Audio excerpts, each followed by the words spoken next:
मंदिर को आप प्रश्न करें, आपको जवाब दे सके, मूर्ति बोल सके, ऐसा मंदिर बनाना चाहता हूं। ये मेरी इच्छा है, ये मेरा लक्ष्य है, ये मेरा चिंतन है। और उसके लिए शिष्यों के पास मुझे अगर जाना पड़ेगा जाऊंगा, क्योंकि वो मेरे पुत्र हैं। अगर मेरे पास नहीं होगा तो मैं लगाऊंगा, क्योंकि मुझे मालूम है कि इसके बाद उस पैसे का और कोई उपयोग है, दुरुपयोग होगा। बेटे होंगे तो होटल में होटल में जाकर रोटियां खाएंगे, ये होगा। मेरे लिए वो काम नहीं आ सकता।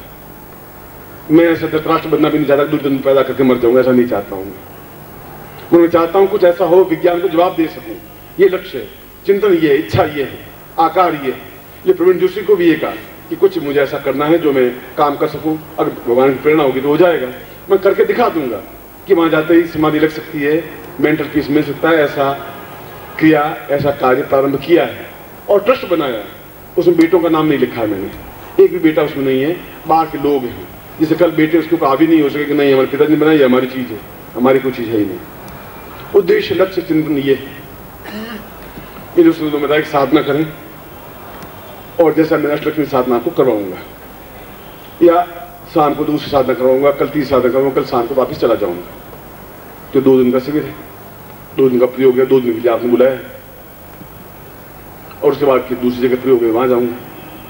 मगर आने वाली पीढ़ियां 1.25 लाख मंदिर आप नहीं कर सकती, उनके पास इतना टाइम नहीं होगा।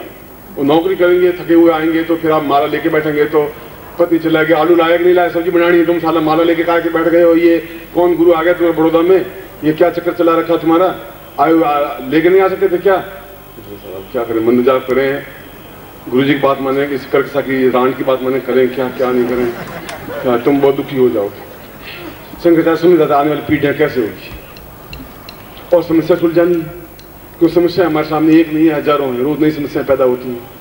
कुछ लोग बीमार हैं, किसी को डायबिटीज है, कोई तकलीफ में, किसी की बेटी की शादी नहीं हो रही है, कोई बेटा कपूत हो गया है, घर में लड़ाई झगड़े हैं, धन का अभाव है, समस्याएं हैं, मुकदमे चल रहे हैं, खुद में कमजोरी आ गई है, और भी सैकड़ों प्रकार की समस्याएं, उनसे जूझ रहे हैं।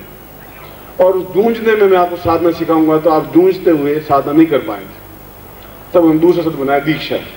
अगर वो ऐसा नहीं कर सके तो सदगुरु अपने तपस्या का अंश उसको देकर के उसका कार्य पूरा कर दे। यदि उसने हिमालय में साधना की हो, और हिमालय में साधना वो की हुई हो जो सदगुरु होता है, अर्निंग मेंबर बना हुआ हो, अपना भगवान कपड़े पहना हो, तो गुरु बनेगा। यदि आपके पास 100 रुपए नहीं है और मेरे पास 10,000 रुपए हैं, तो आपको 100 रुपए निकाल के दे सकते, आपका पर्पस सॉल्व हो गया कि ये 100 रुपए ले, तेरा काम चला ले, रोटी खा ले। और अगर तुम साधना नहीं कर पा रहे हो तो फिर दीक्षा प्राप्त करें, वो अपने तपस्या का अंश दे, और दीक्षा अंश दे करके आपकी जो इच्छा है, मेरी लड़की की शादी नहीं हो रही, मैं टेंशन में हूँ, मैं बीमार हूँ, मैं टेंशन में हूँ, घर में लड़ाई झगड़ा चल रहा है, बेटी अच्छे रास्ते पर नहीं चल रही है, बेटा कपूत है, पुत्र पैदा नहीं हुआ है, मैं खुद बीमार हो गया हूँ, डायबिटीज हो गई है, और समस्याएं तो आपके जिंदगी में 15-20 समस्याएं तो होंगी ही होंगी, और उसका कोई हल निकल नहीं रहा है, कोई रास्ता नहीं निकल रहा है, कोई साइंस के पास रास्ता है ही नहीं उसका। बस वो आपको टैंकुला दे सकती है, गोलियां दे सकती है, और कोई रास्ता नहीं बचा है। ये हो सकता है कि पहले आदमी की ब्राह्मण आशीर्वाद देता है, शतायु हो, 100 साल की उम्र जिए, शतायु होने का मतलब है। अब शतायु तो हो ही नहीं सकता, कुछ संभव है ही नहीं। 60 साल, 50 साल, 55 साल, और 70 साल के हो गए तो लोग आज से 70 साल के हो गए, जिंदा है अभी तक। आज क्या हो गया, मरे नहीं, कुछ हुआ नहीं। और भूल चुको आप 80 साल ले गए तो फोटोग्राफर आएंगे, ये अखबार वाले आएंगे, यू आर 80। हुआ क्या, जिंदा कैसे रह गए आप, अभी तक जिंदा है, सांस कैसे ले रहे हैं। बेटे दुखी, साला मरे ही नहीं, साला ये मरे तो कुछ हिस्सा तो मिले। अब वो 100 साल वाली जिंदगी चली गई, मगर बन सकते हैं दीक्षा के माध्यम से। स्वस्थ बने, जिए, और मौज के साथ जिए, और मस्ती के साथ जिए, और रोग रहित होकर के जिए, और तनाव रहित होकर के जिए, और समस्याओं को छुटकारा मिलकर के जिए। ऐसा जीवन जिए, वह जीवन है।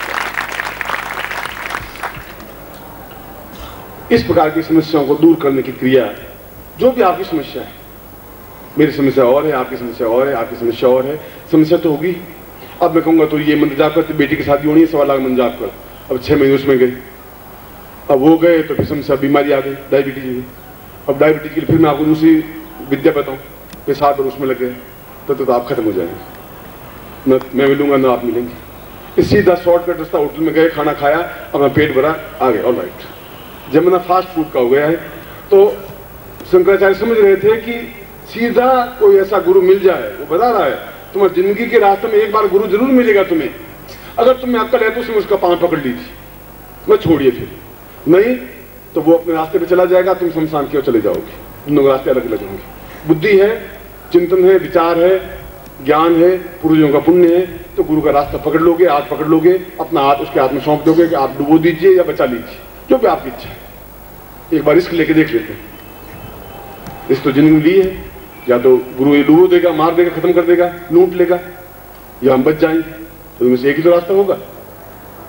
और मैं अभी 25-30 साल मरने वाला हूं नहीं, ये मैं आपको और बता देता हूं, मैं आपके राम में और दूसरे लोग 100 साल के हुए नहीं हुए, मैं आपको 100 साल के बाद में जिंदा होकर भी बता दूंगा। अभी 70 साल का जिंदा हूं तो 30-35 साल कुछ बिगड़ने का मेरा है नहीं, मुझे मालूम है क्या होना है क्या नहीं होना है। तो मेरा बिगड़ने वाला नहीं तो मेरे शिष्य का भी बिगड़ने वाला नहीं होना चाहिए, वह भी तनाव रहित होना चाहिए, वह भी संपन्न होना चाहिए, वह भी सुखी होना चाहिए, उसके भी मकान होना चाहिए, धन, वैभव, यश, सम्मान, प्रतिष्ठा और पुण्य जागरण, ज्ञान, चेतना और ईश्वर का दर्शन। दो रास्ते अलग अलग हुए, आध्यात्मिक और भौतिक।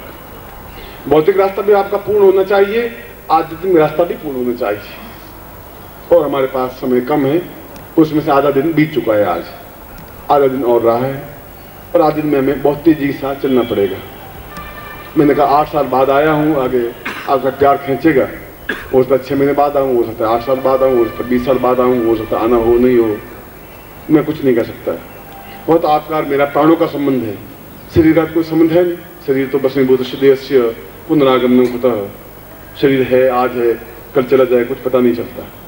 मगर जो भी चिंतन, जो भी ज्ञान, जो भी विचार, जो भी धारणा, जो भी समाधि, जो भी आपके उनमें कुंडली जागरण क्रिया, जो भी प्रभु के दर्शन, ये एक भौतिक साधन पक्ष है, आध्यात्मिक पक्ष है। एक तरफ धन है, वैभव है, पत्नी है, पुत्र है, बंधु है, बांधव है, ऐश्वर्य है, संपन्नता है, श्रेष्ठता है, विदेश गमन है और जीवन की सारी इच्छाओं की पूर्ति है। दोनों पक्षों का समन्वय होना चाहिए, एक पक्ष से आदमी सब कुछ नहीं बन सकता है। दोनों पक्ष बराबर लेवल पे चलने चाहिए। एक पक्ष में अंधा होकर दौड़ने से कोई फायदा नहीं होगा। इसलिए मैं साधना भी करवाऊंगा और मैं शक्तिपात के माध्यम से, दीक्षा के माध्यम से आपकी समस्याओं का समाधान भी करूंगा। दोनों रास्तों के लिए आपको खुला छोड़ूंगा। अब जितना आपको प्राप्त करना है उतना आप प्राप्त कर सकते हैं। और मैंने आपको पहले बता दिया कि आपका ये चिंतन आ सकता है कि फिर आप साधना करते हैं तो आप पैसा क्यों लेते हैं, तो आ सकता है क्योंकि हमारी बुद्धि एक वैश्या है। श्रद्धा अपने आप में एक पतिव्रता स्त्री है। अब डिफरेंस है ऐसी, वैश्या किसी की नहीं हो सकती, पतिव्रता स्त्री अपने पति को ही मानेगी। श्रद्धा है तो गुरु हूं, शिव है, विष्णु है, ब्रह्मा है, देवी है, जगदम्बा है, दुर्गा है, भवानी है, सब कुछ है। और नहीं श्रद्धा है तो मान लीजिए सूर्य उठा के फेंक दीजिए, मान लीजिए आप गला पकड़ेंगे नहीं, आप वो नहीं, ये तुम क्या कर रहे हो, उतना ही पकड़ेंगे। आपकी श्रद्धा कितनी लाभ उतना मिल पाएगा। इसलिए आपका एक एक पैसा उस मंदिर के लिए खर्च होगा। मेरे बेटे के लिए और मेरे मुंह में जाएगा तो गौ मांस के बराबर है, मुझे उसका नहीं चाहिए पैसा, धन चाहिए नहीं तुम्हारा, कोई आवश्यक नहीं है। पर जीवन का एक लक्ष्य होना चाहिए, जीवन का एक चिंतन होना चाहिए, जीवन का एक विचार होना चाहिए।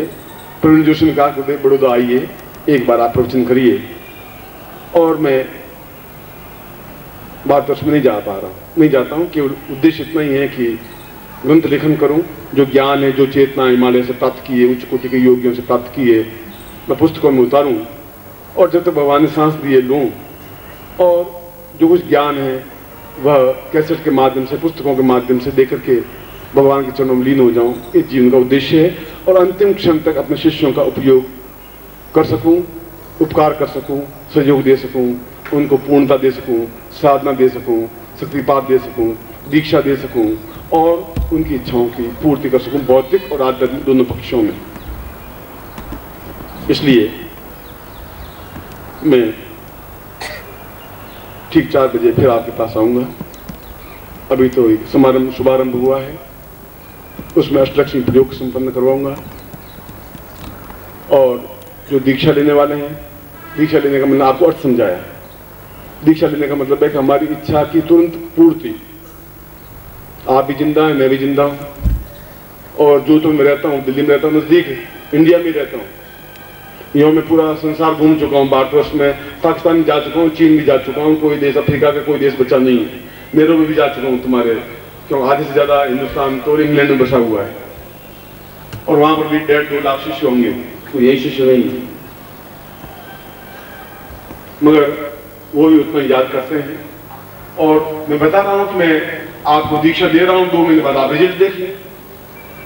ऐसा नहीं हो सकता 2 महीने बाद बच्चा पैदा हो जाए, तो 9 महीने बाद बच्चा पैदा होगा, 9 महीने बाद ही होगा, पर गर्भधारण तो हो ही जाएगा, गारंटी के साथ में, चैलेंज के साथ में। अब तुमको 2 महीने बाद बच्चा पैदा करके दिखा दो, तो प्रकृति है, प्रकृति के ढंग से चलेगी, मगर आपकी समस्याओं का समाधान हो पाएगा। मैंने आपको दोनों रास्ता बताया, और मैं नहीं बोल रहा हूँ, शंकराचार्य बोल रहा है, मैं तो उसकी व्याख्या कर रहा हूँ आपके सामने। मैं समझा रहा कि दोनों क्रियाएं हमारे लिए जरूरी है। अष्टलक्ष्मी प्रयोग जरूरी है, और ठीक 4 बजे का मतलब 4 बजे मैं आऊंगा ही, और तब तक गुरुजी मिलेंगे आपसे, आप अपनी समस्याएं बताएंगे, आप में जो दीक्षा लेना चाहेंगे वो दीक्षा लेंगे। गुरु दीक्षा का मतलब है आपका और मेरा संबंध, उसको गुरु दीक्षा कहते हैं। मैं कह दूं पार्वती बाई मेरी वाइफ है, पार्वती बाई मेरी वाइफ, उस पार्वती बाई मेरी वाइफ नहीं बनेगी। वाइफ तब बनेगी जब अग्नि स्थापन होगी, एक ब्राह्मण होगा, उसके साथ 8 फेरे खाऊंगा, वो मंत्र पढ़ेगा, तब वो पार्वती बाई मेरी वाइफ बनेगी। फिर बच्चे पैदा होंगे तो लीगल बच्चे पैदा होंगे। आप मुझे गुरुदेव गुरुदेव कहते रहे, मैं आपको शिष्यदेव कहता रहूं, उससे तो कुछ होगा नहीं। जब आपके साथ मेरा संबंध बनेगा, वो संबंध बनने की क्रिया को दीक्षा कहते हैं, वह गुरु दीक्षा है।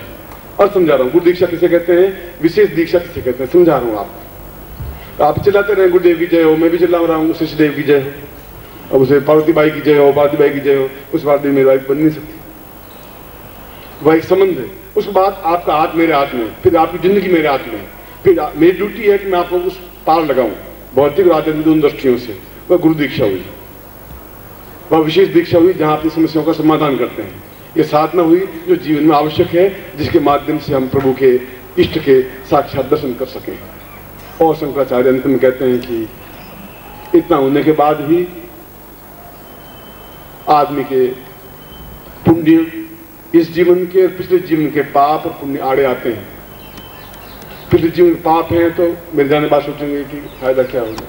ऐसे सैकड़ों गुरु बड़ौदा में आए चले गए, ये भी आके चले गए, छोड़ो।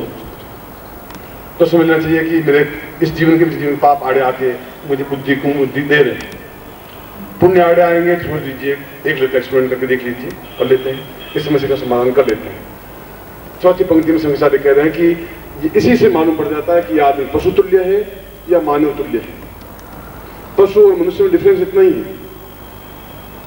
पशु भी सांस लेता है, मनुष्य भी सांस लेता है। पशु भी बच्चे पैदा करता है, मनुष्य भी बच्चे पैदा करता है। पशु भी घास खाता है, मनुष्य भी अन्न खाता है।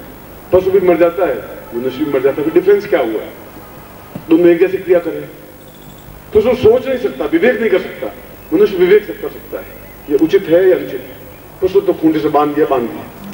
इसलिए आप पशु हैं या मनुष्य हैं, ये तो आप निर्णय कर सकते हैं। ये है कि ये 4 पैर वाला पशु है, हम 2 पैर वाले पशु हैं। डिफरेंस इतना ही है, शंकराचार्य कह रहे हैं। मगर ये आश्चर्यजनक है कि ये 2 पैर वाला पशु चल रहा है, ये आश्चर्य। डिफरेंस गैपिंग कुछ नहीं है, बस फिर भी घास खा करके दूध तो पैदा कर रहा है। हम तो रोटी खा करके केवल मल पैदा कर रहे हैं, और मिठाई खा करके भी मल ही पैदा कर सकते हैं, और कुछ नहीं कर सकते। मिठाई खाएंगे, जलेबी खाएंगे, रसगुल्ला खाएंगे, घेवर खाएंगे, बनेगा मल, और वो घास खा करके भी दूध पैदा कर लेगा। हमसे पशु इसलिए ज्यादा श्रेष्ठ है।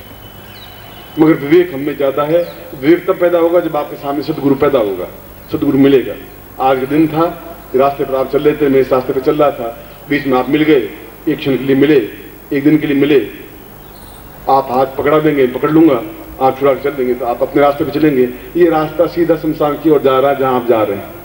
आज नहीं, 20 साल, 25 साल, 50 साल बाद फिर अगले जीवन में गुरु मिलेगा, नहीं मिलेगा। मैंने तो आपको आपके पूर्वजों के नाम स्मरण करवाए। मैंने तो एक ठोकर मारी है।